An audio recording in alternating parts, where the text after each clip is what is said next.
A very good morning, children. Children, today we shall continue with Unit 1.1, the poem Where the Mind is Without Fear by Rabindranath Tagore. Now I've already done the explanation of the poem. We have done the figures of speech. I've done the appreciation. I hope you have written the appreciation in your notebook. Today we shall look at the English workshop. Okay? Now, I hope you're sitting with your textbook because you're going to refer your textbook for this. So, open up your textbooks, your notebooks. Now, before we start with the workshop, let's do the warming up, which we didn't do. We'll do it today. The warming up is given on page number 2. Now, this is very easy. It says, pair up with your partner and match the terms with their given meanings. So you got some certain words here on your left hand side and the meanings given on the right hand side. So you have to just match the meanings. So let's do it together. Humanism, what's the meaning there? It's a rationalistic outlook towards humans rather than a divine or supernatural one. Then you have patriotism. It's the quality of being patriotic, vigorous support of one's country. Then internationalism, well, you already got a hint there in the answer. It's state or process of being international. So you already got a hint here, okay? Then liberalism. Liberalism, you have holding liberal views. And environmentalism, you have concern about an action aimed at protecting the environment. Alright, so this is just your warming up there. Now, what you see, the next question is poems in English are of different types. Okay, so you have sonnet, you have epic, lyric. So that you can do on your own because you can just look into your dictionary on the internet and just fill up. So that's just to fill in the blanks. So we move on now to your page number 4. Now on page number 4 you have the English workshop. So let's look into that question. It says in your notebook, write down lines from the poem as a proof for the following. Now you can do this in your textbook itself. Okay. You've got now, what is the meaning of this question? You already know the poem. Okay. You keep the poem right in front of you.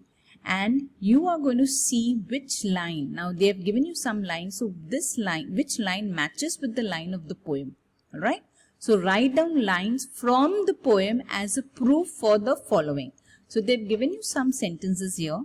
And you have to see, which line from the poem matches this sentence. Okay. So let's start with the first one. We've got Tagore wishes for a nation where people are truthful.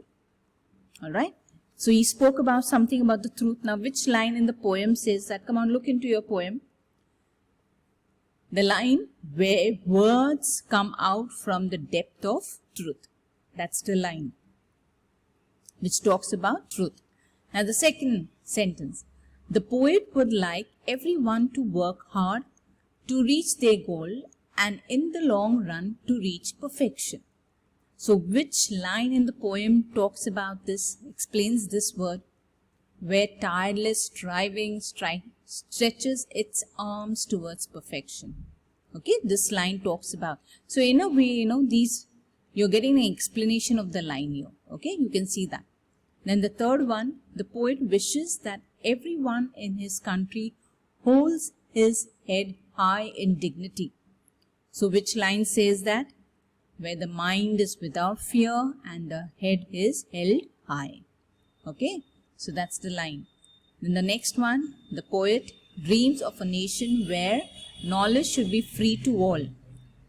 So which line says that? Where knowledge is free. From the poem you have to copy exactly the same, the same way as it's given in the poem.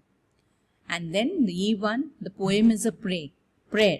So which line says that the poem is a prayer?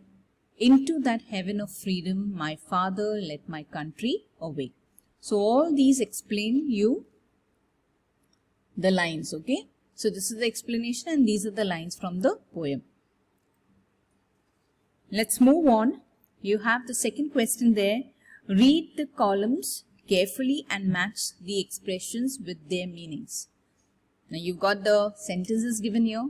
These are all from your poem and the explanation given here. So you have to see which matches. Now let's do this together. Come on. I hope you're all ready to answer. The head is held high. Now which line says that? The head is held high. Come on. The first one. Yes, the first one is the C one. Yes. A person with self-respect and proud of possessing it. Come on. The second one. Narrow domestic walls. Which sentence here talks about narrow domestic walls? Which explains it? Yes. Yes, when you're talking about it, the D one, narrow-mindedness. No, when the people are narrow-minded, that is what the meaning is given in your textbook, children. So please learn that. Then knowledge is free. When we say knowledge is free, what does it mean? Education is given to all. Yes. Then depth of truth, which is a line which talks about depth of truth. When we talk about the truth, it's a matter of the heart, no? When you talk things, everything comes from the heart. They always say, no, when your heart is clean, you will do what is right and you say what is right. So, sincerity of heart. The depth of truth, sincerity of heart. And then, mind is without fear. What will it be? Yes, the A one, a fearless person. Okay, a fearless person. Sixth one, stretches its arms. What will be the answer there for that? Aim at perfection. Okay, where you're striving, you're stretching your arms, you want to know, you're really struggling, okay, for perfection. And then clear stream of reason. What is clear stream of reason? How do you explain that? Yes, it is clear thinking. I told you, not having two ideas, no, two different thoughts. You're very clear of what you want to do. Clear thinking, okay, that is clear stream of reason. It's a metaphor.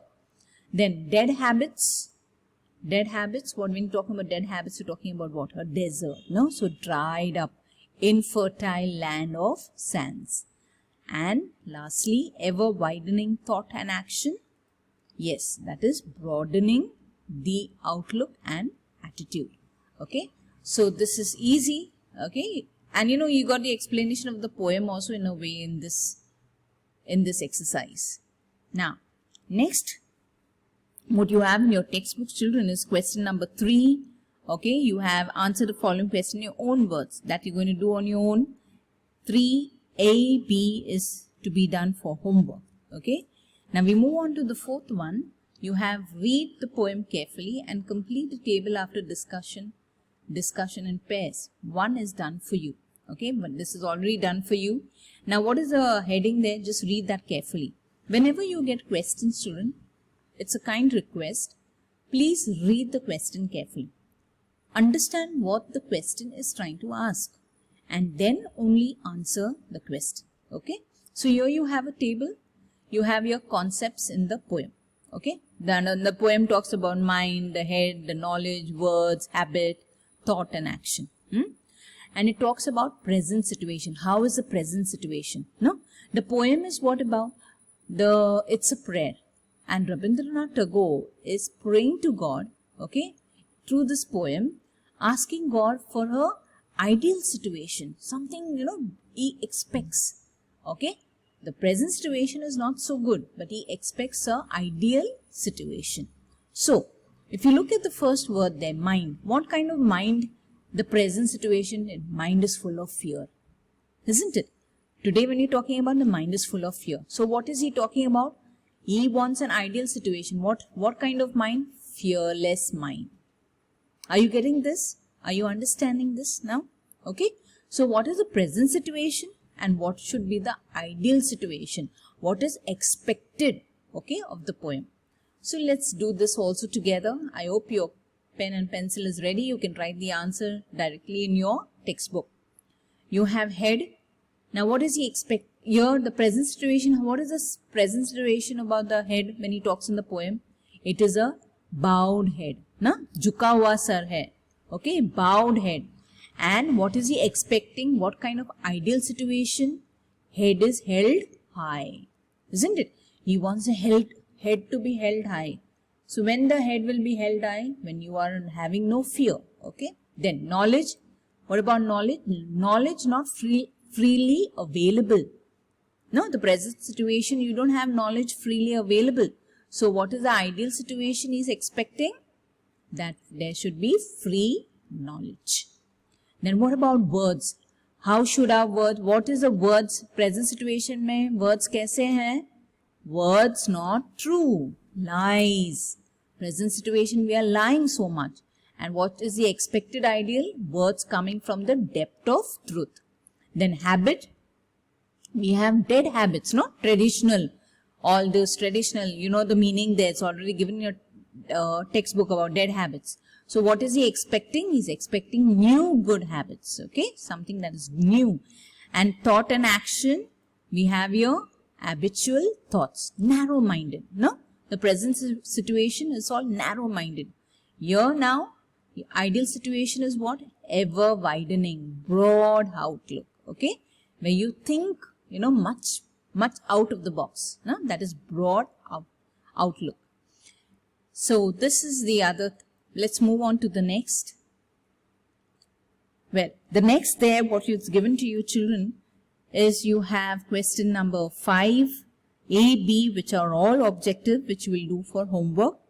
And you have, you know, question 6, which talks about find out the examples of metaphor from the poem. I've already given you the metaphor examples. Then you have even questions, write an appreciation. Now appreciation I've done with you. So that too is done with you, okay? And after that you've got some question children. It's regarding composition, where you have to prepare a speech and all that. So when we do composition topics, we will be doing that with you.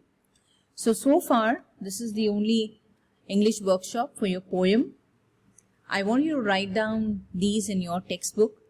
Write down the appreciation. You've got even an assignment for you. So please do the assignment, complete your work, and please see that you're learning every day sincerely. Okay? God bless you.